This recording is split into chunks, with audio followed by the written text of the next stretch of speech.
Hello friends, आज के इस वीडियो में हम कुछ प्रॉब्लम्स का डिस्कशन करेंगे। पिछले वीडियोस में हमने काफ़ी कुछ बेसिक्स देखा था वेक्टर का। अब उस पर कुछ प्रॉब्लम करके देखते हैं, उन्हीं का कुछ डेफिनेशन का यूज़ होगा, प्रॉपर्टीज़ का यूज़ होगा, कुछ बात करते हैं। सबसे पहले हम फर्स्ट क्वेश्चन की बात करते हैं। यहाँ पे देखिए, फर्स्ट क्वेश्चन में कह रहा है कि यदि ABCD एक समांतर चतुर्भुज है, चतुर्भुज का नोटेशन है, E और F अगर C और D, CD और DA के मध्य बिंदु हैं, B और BF को BA और BC के पदों में हमें एक्सप्रेस करना है और फिर एक एक्सप्रेशन को प्रूफ करना है। तो सबसे पहले हम सॉल्यूशन की बात करते हैं, पहले नंबर की सॉल्यूशन की। तो देखिए, इस तरह के क्वेश्चंस में सबसे पहले आप अगर डायग्राम ड्रॉ कर लें, डायग्राम, तो काफ़ी कुछ सिंपल हो जाता है। उसके बेस पे हम लोग डायग्राम ड्रॉ किए बिना आप इस क्वेश्चन को शायद ही कर पाएँ, मेरे हिसाब से शायद ना कर पाएँ। तो सबसे पहले हम डायग्राम ड्रॉ कर लेते हैं। ABCD समांतर चतुर्भुज कैसे क्या हो रहा है यहाँ पे।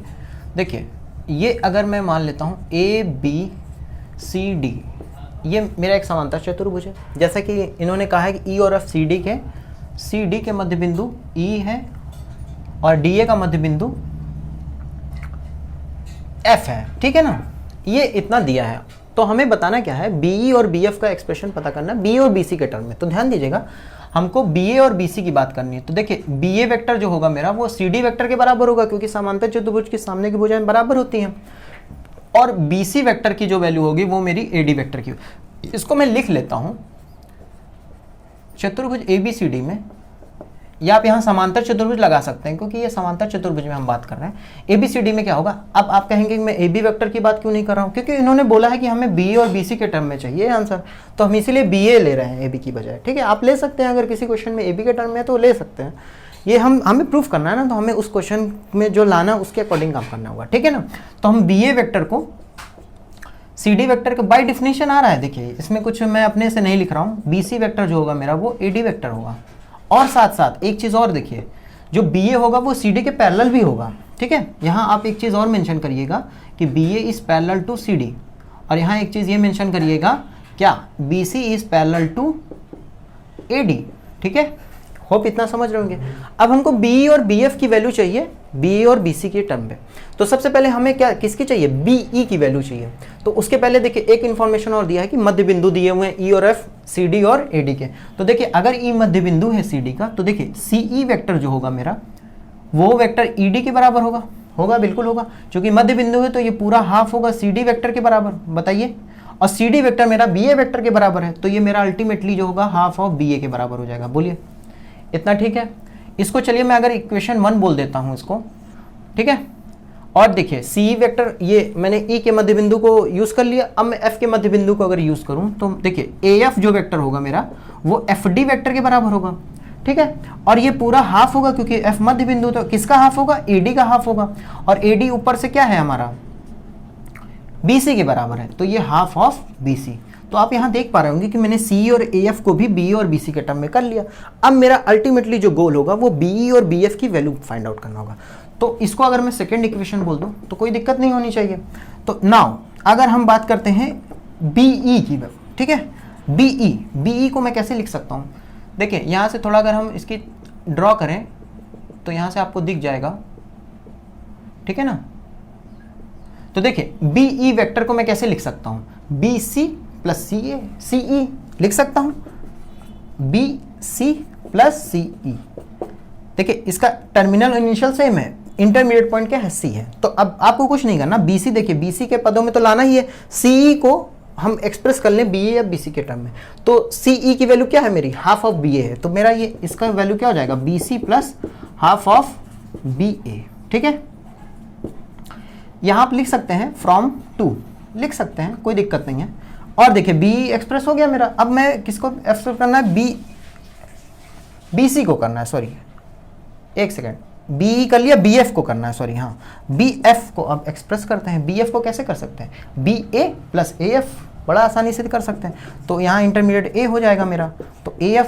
अब देखिए, BA और BC के टर्म में लाना था, तो BA के टर्म में तो हो गया, AF को हम हाफ BC अगर यूज कर लें सेकंड से तो हमारा काम हो जाएगा। तो ये मेरा एक्सप्रेशन हो जाएगा, BA प्लस AF की वैल्यू हो जाएगी हाफ ऑफ BC। सेम ये दोनों फ्रॉम टू से हो रहा है। अब देखिए, मेरा फर्स्ट गोल प्रूफ हो गया, फर्स्ट चीज मेरा प्रूफ हो गया कि BA और BC को के टर्म में हमने क्या किसको एक्सप्रेस कर लिया, BE और BF को। सेकंड भी ये भी प्रूफ करना है कि इनका सम जो है 3/2 BD होना चाहिए।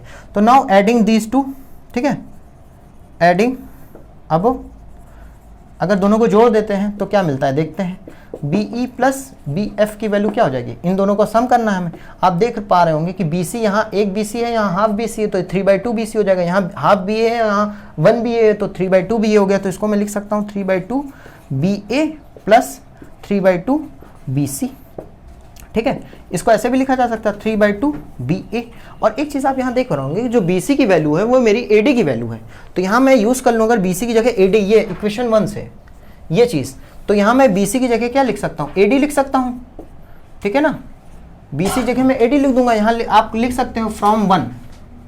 ठीक है, फ्रॉम 1। तो अब देखिए ये क्या हो जाएगा, AA देखिए बीच का पॉइंट हो गया, BA प्लस AD, यहाँ से देख लीजिए BA प्लस AD, तो ये वही वैल्यू होगी जो BD होगी। अभी हमने ट्रायंगल लॉ में ये चीज़ देखा था। तो ये अल्टीमेटली ये एक्सप्रेशन किस में रिड्यूस हो जाएगा, BD में हो जाएगा। तो मेरा ये जो फर्स्ट क्वेश्चन है यहाँ से सॉल्व हो गया। ठीक है, यही हमें प्रूफ करना था। चलिए अब दूसरे क्वेश्चन की तरफ बढ़ते हैं। अगर आपको कहीं कोई दिक्कत हो तो आप कमेंट बॉक्स में मैसेज कर सकते हैं, कहाँ पे आपको दिक्कत हुआ उसको हम नेक्स्ट वीडियो में इंप्रूव करने की पूरी कोशिश करेंगे। ठीक है, होप आपको समझ में आया होगा। सेकंड क्वेश्चन पे मूव करते हैं। सेकंड क्वेश्चन पे मैं इसको मिटा देता हूँ। सेकंड क्वेश्चन पे अब आते हैं हम लोग। सेकंड क्वेश्चन हमारा जो है वो कुछ हेक्सागन से रिलेटेड है। इस पे मोस्टली क्वेश्चन पूछे जाते हैं, कोई भी एग्जाम हो आपका उस पर क्वेश्चन आते ही आते हैं। और ये क्वेश्चन बहुत ही बेसिक क्वेश्चन है। ये जस्ट डेफिनेशन आपको कैसे वेक्टर फाइंड आउट करना है, पोजीशन वेक्टर, डिफरेंट चीज़ों के हमसे पूछा भी है इन्होंने, ACAD। अभी हम देखते हैं ABCD, पहले हम सम षटभुज बना लेते हैं। सम षटभुज का मतलब होगा रेगुलर हेक्सागन होगा। ठीक है, रेगुलर का मतलब सारी साइड उसकी सेम होंगी, षटभुज का मतलब हेक्सागन, तो इसको हम लोग रेगुलर हेक्सागन भी बोलते हैं। ठीक है, मेरी ज्योमेट्री थोड़ी ठीक नहीं है, मतलब कंस्ट्रक्शन के हिसाब से, इसलिए आप थोड़ा समझ लीजिएगा अपने हिसाब से। और भी ये मान लेते हैं ABCDEF। ठीक है, अब हमको क्या करना है, ABCDF है तो हमें AB और BC के पदों में इन सब को व्यक्त करना है। तो हम तो एक काम करते हैं कि AB वेक्टर को अगर हम AB वेक्टर को और BC वेक्टर को, ठीक है, तो AB वेक्टर को अगर मैं A वेक्टर नाम दे दूं, थोड़ा मेरा काम आसान हो जाएगा। जहां मुझे ये लिखना है उसकी जगह मैं एक छोटा सा रिप्रेजेंटेशन लिखूंगा। बाकी आप AB BC के पदों में भी लिख सकते हैं, मैं बाद में इसको उसके कन्वर्ट कर दूंगा जैसे इससे इसको, लेकिन आप यहाँ सिंप्लिसिटी के थोड़ा लिख लेंगे तो आपको आसानी होगी बस, और कोई दिक्कत नहीं। तो इस वेक्टर को मैं A नाम दे देता हूँ, इस वेक्टर को B नाम दे देता हूँ। एट द सेम टाइम देखिए BC, अभी हमने बताया ये रेगुलर हेक्सागन है तो इसकी सारी साइड सेम होंगी। तो देखिए अगर BC B वेक्टर है तो इसके देखिए जस्ट सेम इसी डायरेक्शन में क्या है FE, तो ये वेक्टर भी मेरा क्या होगा B वेक्टर। और देखिए AB वेक्टर है, इसकी साइड सेम है, सारी साइड सेम है तो ये दोनों भी होंगे, और इसके ये पैरेलल भी हैं देखिए इसके, तो ये AB वेक्टर जो है वो ED वेक्टर होगा सेम। ये इक्वलिटी ऑफ टू वेक्टर्स से आ रहा है कि दो वेक्टर इक्वल तभी होंगे जब उनके मैग्नीट्यूड और उनके डायरेक्शंस सेम होंगे। तो देखिए हमने यहाँ पे चुटकियों में दो साइड्स तो इसकी निकाली, लेकिन हमसे यही नहीं पूछा है, हमसे इन्होंने पूछा है ACAD AE AF की वैल्यू पूछा है। तो इसकी वैल्यू हम निकालने की कोशिश करते हैं। अब हमें कुछ अजम्पशंस लेना होगा, कुछ काम करना होगा, थोड़ा सा कंस्ट्रक्शन करते हैं, इसको हम थोड़ा इससे ज्वाइन कर देते हैं और एक काम करते हैं इसको AD से मिला देते हैं, क्योंकि हमसे यही साइड्स पूछी गई हैं असल में ना। हमसे पूछा गया AC पूछा गया, देखिए AD पूछा गया, AE पूछा गया, AF पूछा गया। इसका मतलब ये है कि जितनी साइड हमने अभी निकाली वो उनमें से कोई भी हमारा आंसर है नहीं, यानी हमें थोड़ा और वर्क करना पड़ेगा। एक चीज़ यहाँ आप देख रहे होंगे, बाय द ज्योमेट्री, हम लोग ज्योमेट्री से ये वेरीफाई कर सकते हैं कि ABCD ट्रायंगल में, ABCD क्वाड्रेटल में, सॉरी, ये जो अगर ये B वेक्टर है तो ये AD वेक्टर जो होगा हमारा इसका ट्वाइस होगा। इसको आप वेरीफाई कर सकते हैं हाई स्कूल ज्योमेट्री से। यहाँ पे अगर मैं इसको वेरीफाई करने होगी अपने आप में एक अलग क्वेश्चन हो जाएगा, तो हम फिर इस क्वेश्चन को छोड़ के उस पर मूव कर जाएंगे। तो इसलिए मैं आपको ये एक टास्क देता हूँ कि आप इस चीज़ को वेरीफाई करके मुझे बताइएगा कि आपने कैसे किया इसको। ठीक है, तो ये जो होगा, ये वेक्टर AD वेक्टर जो होगा ये BC के पैरेलल है और इसका ट्वाइस होगा। ठीक है, अब देखिए इससे अब एक चीज़ आपको दिख रही होगी, AC वेक्टर निकालना काफ़ी आसान हो गया क्योंकि ये दोनों नोन है। इसमें हम कुछ ट्रायंगल्स लॉ का यूज़ करके AC वेक्टर को पता कर लेंगे। तो सबसे पहले हम AC वेक्टर को पता तो करें, कुछ तो आंसर निकालें पहले, फिर हम धीरे धीरे अप्रोच करते जाएंगे कैसे करना है। तो देखिए AC वेक्टर को लिखने के लिए मैं क्या लिख लूँ, AB प्लस BC लिख लूँ तो कोई दिक्कत नहीं होगी, और AB की वैल्यू A है और BC की वैल्यू क्या है B है। तो मेरा जो फर्स्ट आंसर है, मतलब फर्स्ट जो मुझे पता करना था AC वेक्टर, वो AB प्लस B, यानी अगर इसको AB BC के पदों में बोला जाए तो AC vector AB plus BC vector होगा। ठीक है, होप आप समझ गए होंगे। अब सेकेंड टारगेट मेरा क्या है, AD वेक्टर को पता। AD वेक्टर हमने अभी जस्ट निकाला, यहाँ पे AD वेक्टर जो था वो ट्वाइस ऑफ BC वेक्टर था, यानी ट्वाइस ऑफ B वेक्टर था। ठीक है, तो मेरा AD भी निकल गया। अब बात आती है AD निकल गया, ऐसे AE वेक्टर की बात आती है। तो AE वेक्टर भी निकाल सकते हैं बड़ी आसानी से। कैसे? देखिए AE वेक्टर को मैं कैसे लिख सकता हूँ, D को अगर इंटरमीडिएट बोल दिया जाए तो AD प्लस DE लिख सकते हैं। ठीक है, और देखिए AD की वैल्यू अभी हम निकाल चुके हैं 2B वेक्टर, और DE वेक्टर देखिए ED वेक्टर की वैल्यू अगर A है तो DE वेक्टर की वैल्यू क्या हो जाएगी, माइनस है। यहाँ पे आप लिख सकते हैं DE वेक्टर को देखिए माइनस टाइम्स लिख सकते हैं ED वेक्टर, और ED वेक्टर क्या है, A वेक्टर, तो ये हो गया आपका। ठीक है, होप समझ रहे होंगे। AE वेक्टर की वैल्यू क्या हो जाएगी, 2B माइनस A वेक्टर। अब हमारा लास्ट शायद A भी निकल गया, अब हमें बस सिर्फ AF निकालना है। ठीक है, AF हमारा लास्ट टारगेट है, और वो भी बहुत आसानी से निकल जाएगा, क्योंकि देखिए हमें AF निकालना है तो AF के लिए हम AE करेंगे प्लस EF करेंगे, तो वो भी निकल गया साफ साफ। देख लीजिए आप, बहुत आसान है। AF वेक्टर के लिए क्या करेंगे, AE वेक्टर करेंगे प्लस EF वेक्टर करेंगे। ठीक है, और AE वेक्टर की वैल्यू ये है तो मैं इसको डायरेक्ट लिख सकता हूं यहाँ पे, और EF वेक्टर ध्यान से देखिएगा, FE वेक्टर क्या है, B वेक्टर है, तो EF वेक्टर क्या होगा, माइनस B वेक्टर होगा। इसमें कोई दिक्कत नहीं होनी चाहिए। अब देखिए 2B वेक्टर में से B वेक्टर चला जाएगा तो B वेक्टर बचेगा, और माइनस A वेक्टर, तो यानी जो मेरा AF वेक्टर है वो B माइनस A वेक्टर। अब यहाँ पे आप इसको जस्ट कन्वर्ट कर लीजिएगा, क्योंकि इन्होंने ABBC बोला है, हम ये जस्ट नोटेशन लिए हैं, तो आप इसको AF वेक्टर को B का मतलब BC vector minus AB vector आप लिख सकते हैं, इसमें कोई बहुत बड़ी बात नहीं है। तो हमें 4 चीज़ें निकालनी थी, हमने शायद चारों निकाल ली हैं। अब आपको समझ में आ रहा होगा, ये 4 जो मैंने बॉक्स बना दी, यही 4 वैल्यू हमें चाहिए थी। तो आपको सेकंड क्वेश्चन समझ में आ गया होगा। अब हम मूव करते हैं तीसरे क्वेश्चन पे। तीसरा क्वेश्चन भी अपने आप में बहुत ही इंपॉर्टेंट है, बहुत ही छोटा क्वेश्चन है, देखने में लग रहा है कि काफ़ी बड़ा होगा, इसका सॉल्यूशन बहुत छोटा क्वेश्चन है, देखते हैं चुटकियों में हो जाएगा वो भी, ये आपको समझ में आ गया होगा। मूव करते हैं थर्ड क्वेश्चन में। ये थोड़ा सा हमारा हाई स्कूल ज्योमेट्री से रिलेटेड क्वेश्चन है, और बहुत बेसिक प्रॉपर्टी है, और इसको हम यहाँ क्यों पढ़ रहे हैं, जस्ट हम जो वेक्टर मेथड्स पढ़े हैं उनका ये एप्लीकेशन है। अभी हम आगे आने वाली वीडियोस में और भी ज्योमेट्रिक जो रिजल्ट्स हैं उनको प्रूव करेंगे। तो सबसे पहले तीसरे नंबर पे मूव करते हैं। चलिए, कह रहा है सिद्ध करो किसी त्रिभुज के शीर्ष से दिष्ट उसकी माध्यिकाओं से निरूपित सदिशों का योग जो होता है वो शून्य होता है। इन्होंने बोला है कि किसी त्रिभुज जैसे ABC त्रिभुज हम ले लेते हैं, इसके शीर्षों से देखिए इसके 3 शीर्ष हैं, तो A शीर्ष से अगर हम उसके सामने वाली भुजा पे माध्यिका खींचने का मतलब वो इस सामने वाली भुजा के मध्य बिंदु से A पॉइंट को ज्वाइन कर दें तो वही माध्यिका होती है, आपको पता होगा ये चीज़। तो ये एक माध्यिका D नाम दे देते हैं अमूमन, ये BE हो गया, और ये CE, और आपको पता होगा ये तीनों माध्यिकाएं जिस पॉइंट से गुजरती हैं उसको केंद्र या सेंट्रॉइड बोलते हैं, ये भी आपको पता होगा। ठीक है, तो हमको यहाँ प्रूफ क्या करना है, प्रूफ करना है कि त्रिभुज के शीर्षों से दिष्ट माध्यिकाओं से निरूपित सदिशों का योग जो होता है वो शून्य होता है। यानी कि हमें क्या प्रूफ करना है, टू प्रूव, यानी इन सभी माध्यिकाओं वेक्टर, जो माध्यिकाओं का वेक्टर का है, जो वेक्टर है उनका सम जो है वो 0 होगा, यानी AD vector plus BE vector plus CF vector, इनका जो सम है वो 0 आने वाला है। तो इसको चलिए प्रूफ करते हैं जल्दी से फटाफट। प्रूफ, ठीक है, यहाँ देखिए AD अगर माध्यिका है तो कुछ प्रॉपर्टी लिख लेते हैं। AD अगर माध्यिका है तो D मध्य बिंदु होगा BC का, और D अगर मध्य बिंदु होगा तो हम लिख सकते हैं BD की वैल्यू जो होगी वो DC के बराबर होगी या हाफ ऑफ BC के बराबर होगी। ठीक है, अब बाकी अगर हमें CD चाहिए होगा तो हम इसको जस्ट माइनस कर देंगे, कोई दिक्कत नहीं है वो। ठीक है, ये चीज़ है। उसी तरह यहाँ भी यूज़ कर लेंगे, CE वेक्टर को हम लोग EA वेक्टर बोलेंगे, यहाँ वेक्टर जरूर लगा दीजिएगा नहीं तो गड़बड़ हो जाएगी। EC, और इसको हाफ ऑफ CA वेक्टर बोलेंगे। इन सब का यूज़ करने वाले हैं इसलिए हम जस्ट लिख रहे हैं। और यहाँ भी देखिए BF वेक्टर को FA वेक्टर लिख सकते हैं और हाफ ऑफ AB वेक्टर, या इसको उल्टा कर दीजिए, या चलिए कोई भी हो, हम इसको अपने हिसाब से यूज़ कर लेंगे। यहाँ पे कोई हमें पता तो है नहीं कि कौन सा यूज़ करेंगे, इन्हीं से हेल्प से हम उसको डिडक्ट कर लेंगे। ठीक है, चलिए हमको बस करना है इन तीनों का सम करना है, सॉरी हम इसको लेके चलेंगे और इनकी मदद से प्रूफ कर देंगे कि उनका वेक्टर सम जो है वो 0 है। तो यहाँ हम RHS कंसीडर करके चल रहे हैं। ठीक है, RHS बोले तो AD plus BE plus CF। ठीक है, तो चलिए AD वेक्टर को हम कैसे लिख सकते हैं, देखिए AD वेक्टर है, AD वेक्टर को मैं लिख सकता हूँ AB प्लस BD लिख सकता हूँ, इसको मैं लिख सकता हूँ AB प्लस BD। ध्यान से देखिएगा, बहुत एक लाइन में अब होने वाला है। BE वेक्टर को मैं लिख सकता हूँ BC प्लस CE। ठीक है, RHS लेके चले हैं, BE वेक्टर को BC प्लस CE वेक्टर लिख सकते हैं, बोलिए, बिल्कुल लिख सकते हैं। CF वेक्टर को कैसे लिख सकते हैं, CF वेक्टर को CA प्लस AF लिख सकते हैं, CA प्लस AF वेक्टर लिख सकते हैं। ठीक है, बोलिए, इतना समझ में आ रहा है आपको। तो यहाँ से काम क्या कीजिए, ये बी ए बी वेक्टर है। अब बी डी वेक्टर को देखिए हाफ ऑफ बी सी लिख सकते हैं, तो इसको लिख सकते हैं हाफ ऑफ बी सी, ध्यान से देखिएगा।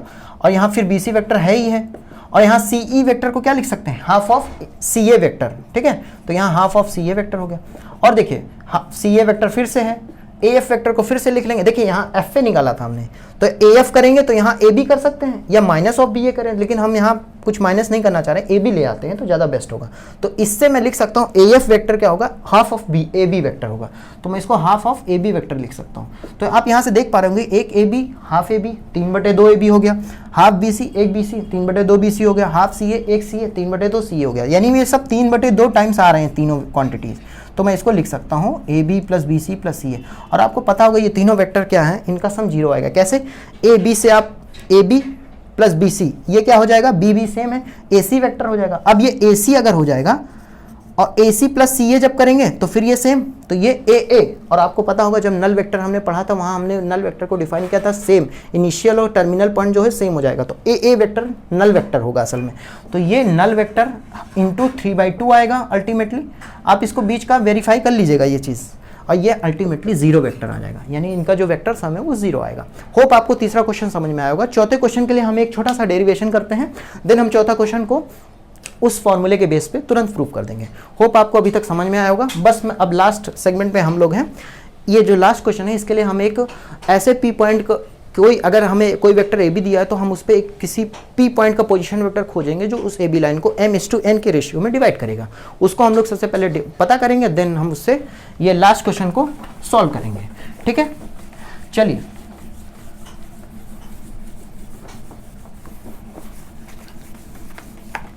तो लास्ट, तो उस बिंदु P का स्थिति वेक्टर, स्थिति सदिश बोले या पोजीशन वेक्टर भी बोल सकते हैं, ठीक है।